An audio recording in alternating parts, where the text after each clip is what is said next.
존경하는 국민 여러분, 저는 오늘 차기 정부 인수위의 정부 조직 개편안에 관해서 몇 말씀 드리고자 이 자리에 섰습니다. 우선 두 가지 관점에서 의견을 말씀드리겠습니다. 하나는 내용과 절차가 일반적으로 타당한 것인가 하는 점이고, 또 한 가지는 현 정부가 무조건 협력하는 것이 타당한가 하는 점입니다.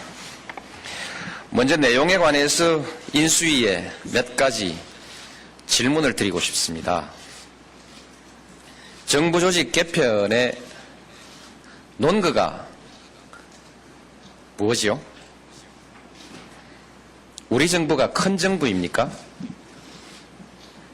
크다면 세계에서 몇 번째나 큰 정부입니까? 공무원 숫자, 재정 규모, 복지의 크기, 각기 세계에서 몇 번째나 큰 정부인지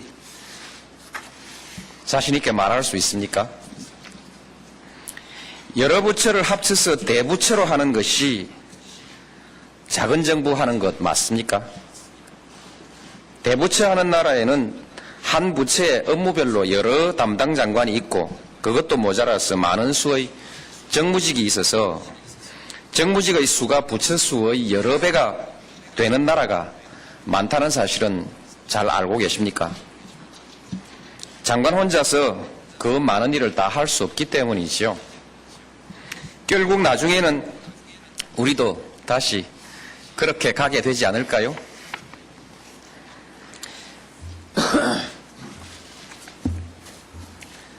대부처로 합치면 정부의 효율이 향상되고 대국민 서비스가 향상된다는 논리는 사실입니까? 그래서 대부처 하는 나라가 잘 사는 나라이고 소부처 하는 나라는 못 사는 나라입니까? 대부처 하는 나라는 선진국이고 소부처 하는 나라는 후진국입니까? 그렇게 검증된 것입니까? 인수위는 그렇게 알고 있습니까? 위원회가 그 숫자가 적은 나라가 선진국입니까? 위원회가 없으면 학계, 업계, 시민사회의 전문지식과 여론을 수렴하고 토론을 통해서 타당성을 검증하고 이해관계를 조정하여 정책의 오류와 장애를 줄이는 일은 어디에서 하지요? 새 정부에서는 그런 일이 없어지는 것인가요? 대통령 혼자서 다 하는 겁니까? 그래도 민주주의가 되고 효율적인 행정이 된다고 보십니까? 조직 개편에 드는 비용은 얼마나 되고 업무 혼선으로 인한 행정적 손실은 얼마인지 혹시 분석 한번 해보셨습니까? 정보통신부는 언제 왜 생겼는지 아십니까? 한국의 정보통신기술과 산업은 지금 세계 인류 수준에서 세계 최고 수준으로 달려가고 있습니다. 정보통신부가 없었더라면 우리 정보통신기술이 세계 인류가 될 수 있었을까요? 앞으로 정보통신부가 없어져도 우리 정보통신기술이 세계 최고가 될 것이라고 장담할 수 있겠습니까? 처음에는 교육부가 없어진다고 하더니 나중에 보니까 과학기술부가 찢겨서 없어지는 것 같습니다. 왜 그렇게 됐습니까? 과학기술부는 언제 왜 생겼는지 생각해 보셨습니까? 과학기술부가 생기고 나서 한국의 과학기술 경쟁력이 얼마나 향상됐는지 분석해 보셨습니까? 참여정부가 왜 과학기술부 장관을 부총리로 격상하고 과학기술혁신본부를 신설했는지 그 이유를 한번 생각이나 해보셨습니까? 분석은 해보셨습니까? 지금 한국의 과학기술혁신체계가 국제적으로 얼마나 높은 평가를 받고 있는지 들어본 적이 있습니까? 여성부가 왜 생겼고 그것이 왜 여성가족부로 확대 개편되었는지 그 철학적 근거가 무엇인지 살펴보았습니까? 보육과 가정교육의 중요성, 가족의 가치를 살려보자고 여성부의 업무로 해놓은 것입니다. 여성부에서는 귀한 자식 대접받던 업무가 복지부로 가면 여러 자식 중에 하나, 심하면 서자 취급을 받지 않을까요? 통일부는 지키자고 하는 사람이 많으니 지켜지겠지요. 그러나 통일부의 업무가 정치적 상징만의 문제가 아니라 실질적으로 중요한 점이 있어서 한마디 보태겠습니다. 통일부는 북한을 잘 알고 외교부는 국제관계와 미국을 잘 압니다. 그래서 그런지 지난 5년 내내 통일부와 외교부는 북핵 문제나 남북협력, 북한 인권 등의 여러 문제에서 의견이 다른 경우가 많았습니다. 참여정부에서는 청와대가 이를 조정했습니다. 두 부처가 합쳐지면 부처 내에서 장관이 이를 조정하게 될 것입니다. 장관이 누가 되느냐에 따라서 어느 한쪽으로 기울어질 것입니다. 과연 이런 사안이 부처 내부의 조정 업무, 장관급의 조정 업무가 되는 것이 맞는 것일까요? 기획예산처가 독립하고 나서부터 문화, 환경, 노동, 인권, 복지 예산이 늘어나기 시작해서 경제 분야 예산을 넘어섰습니다. 이제 예산 기능이 경제부처로 들어가면 예산 구조가 어떻게 변화할까요? 우리의 경험상 경제부처는 경제계의 이익을 대변하고 사회부처는 시민적 권리를 대변해왔습니다. 그런데 부처 간 협의를 해보면 언제나 경제부처의 목소리가 사회부처의 목소리보다 컸습니다. 좌파 정부라는 소리를 듣는 국민의 정부 그리고 참여정부에서도 이 점은 마찬가지였습니다. 언론계, 정계 모두에서 경제계의 목소리, 경제 논리가 큰 소리를 내고 있기 때문입니다. 그럼에도 그동안 사회부처 예산이 계속 정액되어 온 것은 예산 기능이 경제부처로부터 독립해 있었기 때문입니다. 이제 예산 기능이 경제부처로 다시 통합되면 예산 구조도 다시 변화할 것입니다. 사회적 약자를 위한 예산은 앞으로 어떻게 될까요? 위원회도 없어져서는 안 될 위원회가 많습니다. 한두 가지만 지적하겠습니다. 국가균형발전위원회는 여러 지역, 여러 분야의 사람들이 모여서 균형발전 특별회계 사업을 심의 조정하고 예산을 배분하는 일을 하고 있습니다. 이런 사업은 어느 특정 부처의 사업이 아니고 모든 부처에 다 걸리는 일인데 균형위원회를 없애고 나면 어느 부처에서 이런 일을 할 수 있겠습니까? 균형발전 정책은 사실상 무력화되지 않겠습니까? 인권위원회도 대통령 직속기관으로 하는 것이 맞습니까? 이번 개편안에 대해서 왜 국제인권기구가 대한민국 인권보호의 퇴보이며 독립성에 심각한 우려가 있다고 걱정을 했을까요? 질문을 하자면 더 할 것이 많지만 이 정도로 하고 이제 절차 문제에 대해서 몇 가지 더 물어보겠습니다. 45개 법안을 고치는 일입니다. 우리 정부의 조직과 기능을 전면적으로 바꾸는 역사상 유례가 없는 대폭적이고 전면적인 정부 조직 개편입니다. 정부 조직법은 전면 개정이고 나머지는 일부 개정이라고 합니다. 그런데 일부 개정이라는 법안도 그 법 자체를 무력화하는 조항이 들어있는 것 같습니다. 만들 때는 많은 토론을 거치고 국회를 통과한 법들입니다. 그중 어떤 법은 여야 합의로 통과한 법들입니다. 참여정부에서 수년에 걸쳐서 공들여 다듬은 정부 조직에 대해서 인수위 출범 20일 만에 개편안을 확정하고 불과 1, 2주일 만에 국회에서 처리한다고 합니다. 이처럼 큰일이 정말 토론이 필요 없는 일입니까? 이 정도는 우리 국민들이 이미 잘 알고 있는 문제라서 토론이 필요가 없는 것입니까? 국민들은 알 필요도 없다는 것입니까? 우리 언론은 제가 질문한 내용들을 이미 잘 알고 있는 것일까요? 그래서 질문도 제대로 하지 않는 것입니까? 우리 국회의원들은 다 알고 찬성하고 있는 일일까요? 그래서 토론도 하지 않고 통과시켜달라는 것입니까? 국민들이 선거로 대통령을 뽑아주었으니 이런 문제는 물어볼 것도 없이 그냥 백지로 밀어줘야 하는 거 맞습니까? 지난 5년 동안 한나라당은 그렇게 했습니까?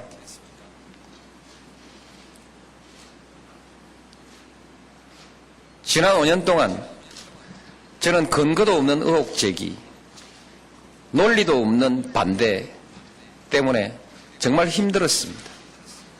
정말 저는 그렇게 하고 싶지 않습니다. 앞으로 야당이 될 정당들이 그렇게 해서는 안 된다고 생각합니다. 그러나 그렇다고 해서 여러 가지 문제가 있는 정책에 대해서 아무 토론도 없이 눈 딱 감고 당선된 정부인이 무조건 밀어줘야 한다. 그런 것은 저는 옳지 않다고 생각합니다. 합리적으로 따져야 될 문제는 따지는 것이 국회의 자세이고 언론의 자세이고 국민의 자세이고 또한 물러나는 대통령에게도 당연히 필요한 일이라고 생각합니다. 대통령 뽑아놓고 또 국회의원을 뽑아서 국회를 구성하도록 만들어 놓은 것을 보면 민주주의라는 것은 대통령을 뽑았다고 그 정권에 모든 것을 다 맡겨야 하는 것은 아닌 것이라고 아닌 모양입니다. 바쁠수록 둘러가라는 말이 있습니다.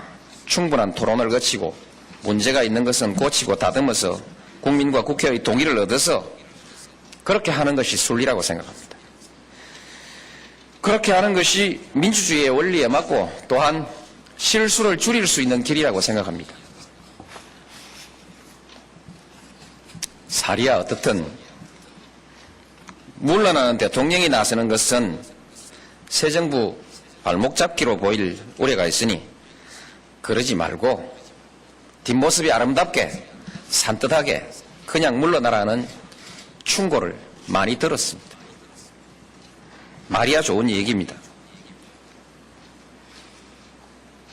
만일에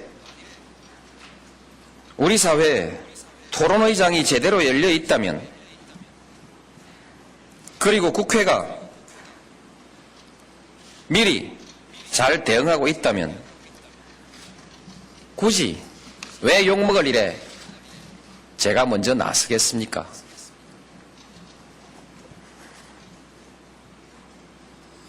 사정이 그렇지 못하니까 제가 나선 것 아니겠습니까? 저도 답답하지요.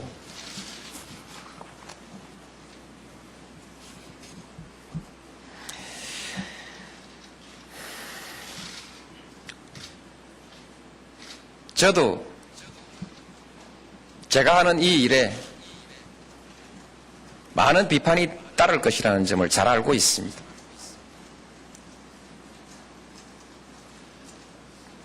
그래도 저는 무릅쓰고 이 말씀을 오늘 드리는 것입니다.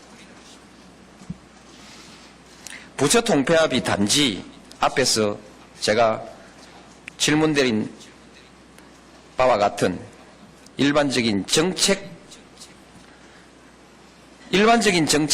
그 자체만의 문제라면 떠나는 대통령이 굳이 나서지 말고 국회에서 결정해 주는 대로 서명 공포할 수 있을 것입니다. 그러나 그렇지 않고 그것이 참여정부가 그동안에 공을 들여서 만들고 갖고 온 철학과 가치를 허물고 부수는 것이라면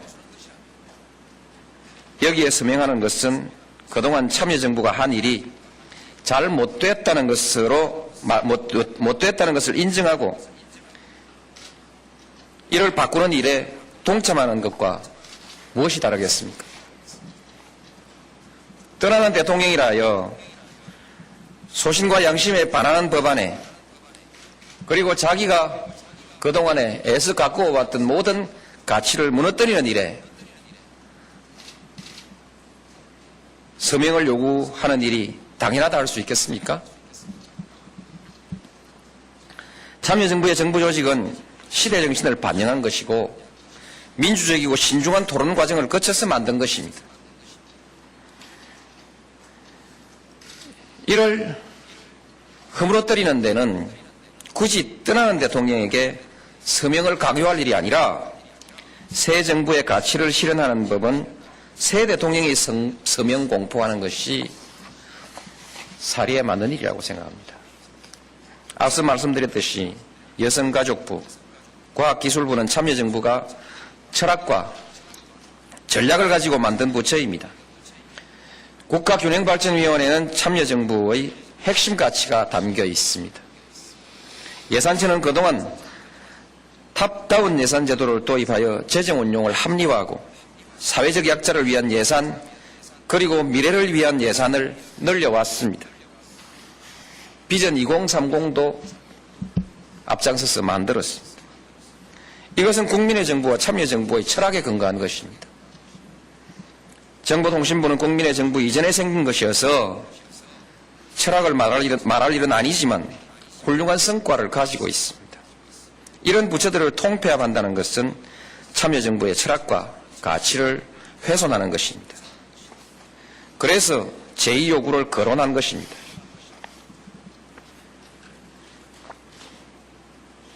제2요구를 검토하더라도 미리 하지 말고 국회가 하는 것을 보고 지켜보고 말하자는 의견도 있었습니다. 국회에 맡겨둘 일이지 대통령이 왜 미리 나서느냐고 핀잔을 주는 사람도 있었습니다. 저도 정치권이 어떻게 하나 지켜보았습니다. 보도도 살펴보고 사람들에게 물어도 보았습니다.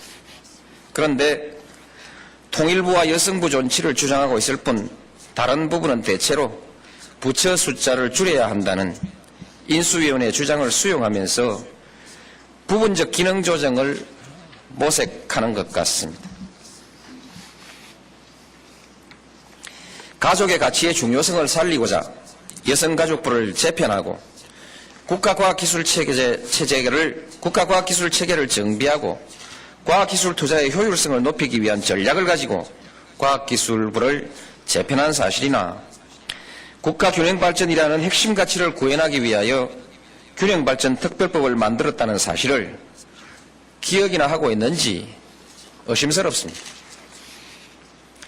예산처가 독립부처로 존재하는 것이 진보의 가치와 정책을 실현하는 데 얼마나 중요한 일인지를 알고나 있는 것인지 정말 물어보고 싶습니다. 작은 정부론에 주눅이 들어있는 것인지 여론의 눈치를 살피고 있는 것인지 알 수는 없지만 무작정 믿고 기다릴 수만은 없는 것 아니겠습니까? 그러다가 참여정부의 가치를 모두 부정하는 법안이 국회에서 통과되어 왔을 때 그때 제의를 요구한다면 새 정부는 아무 준비도 없이 낭패를 보게 될 것입니다. 국회에서 통과된 법만 믿고 새 정부의 구성을 준비했다가 뒤통수를 맞았다고 그야말로 발목 잡기를 했다고 저에게 온갖 비난을 다 퍼붓겠지요. 그래서 미리 예고를 해드린 것입니다. 인수위에 충고합니다. 인수위도 법을 지켜서 법에 정한 일을 하시기 바랍니다. 인수위가 부처 공무원들에게 현 정권이 한 정책의 평가를 요구하고 새 정부의 정책을 입안하여 보고하라고 지시 명령하는 바람에 현직 대통령은 이미 식물 대통령이 되어버렸습니다. 당장 옛날 같으면 당장 청와대가 나서서 풀었어야 할 문제들을 지켜볼 수밖에 없는 안타까운 사정도 있었습니다. 인수위가 마치 새 정부인 것처럼 그렇게 권한을 행사하는 것은 그것은 권한 범위를 넘는 일입니다. 그러나 그렇다고 어느 공무원이 장래 자기의 운명을 좌우할 인사권자에게 그것이 부당하다고 항명할 수 있겠습니까? 참여정부의 가치를 깎아내리는 일, 그것도 공무원으로 하여금 그 일을 하게 하는 일은 새 정부 출범 후에 해도 될 것입니다. 아직 현직 대통령의 지휘를 받아야 할 공무원에게 그런 일을 강요하는 것은 너무 야박한 일 아닌가요? 새 정부가 할 일은 새 정부에서 하는 것이 순리입니다. 정부 조직 개편도 마찬가지입니다. 정부 조직 개편에 관해서 아무쪼록 국회가 이런 여러 가지 상황을 깊이 검토하셔 정부 조직 개편안에 대해서 책임있게 논의하고 적절하게 반영해 주시기를 기대합니다. 감사합니다.